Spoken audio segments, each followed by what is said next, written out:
what is the spirit of prophecy? And then secondly, how does it identify the remnant church?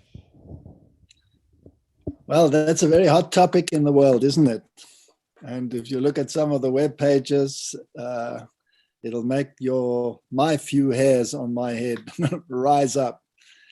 What is the spirit of prophecy? The spirit of prophecy actually is the prophetic gift within the church throughout all the ages. So God has placed within his church, in whatever age we're talking about, from the time of Adam and Eve, right up to the last moments of Earth's history, he has placed the prophetic gift. In other words, he has spoken to his church through prophets, keeping them on the straight and narrow, giving them information and light upon his word. And it is a special gift. And in very special circumstances, you have sometimes more of it. And in other circumstances, you have less of it. And in some circumstances, you have none of it. So there's a certain rule which says, to the law and to the testimony, if they speak not according to this word, it is because there is no light in them.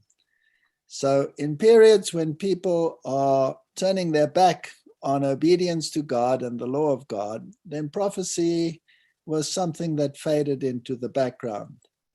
Now, when God started the Christian church, prophecy played a very, very important part. And of course, the ultimate prophet of prophets is God himself. And Jesus was the one who set the tone. And after he departed, to build the fledgling church and to strengthen the fledgling church, there were prophets, many of them. Some of them were women, some of them were men. Paul was, of course, a very prominent prophet. The disciples and John were prophets. Others were more historians, and like Luke, for example. And through the Christian era, God used this gift of prophecy and he put it down in his word. Now, this gift is not something that is to disappear in the church. And the last church on earth is very specifically noted to have the spirit of prophecy. In other words, this prophetic gift will again be restored in the last moments of Earth's history, because God is not going to end world's history with a whimper, but with a loud cry.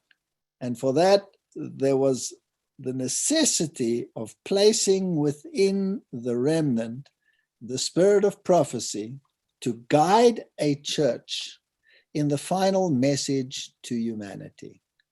And we find that manifested in our time within the confines of the Seventh-day Adventist Church in the writings of Ellen G. White. Amen. Thank you, Dr. Veith. So we know now that the spirit of prophecy, it's the prophetic word that God has given to his people throughout the ages, and that God's people can be identified by that same spirit of prophecy, because in Revelation 14, verse 12, we are told that they have that, well, the faith of Jesus. And in Revelation 12:17, they have the testimony of Jesus, which Revelation 19:10 tells us is the spirit of prophecy. And as you said, Dr. Veith, we see it in the writings of Ellen White. Thank you.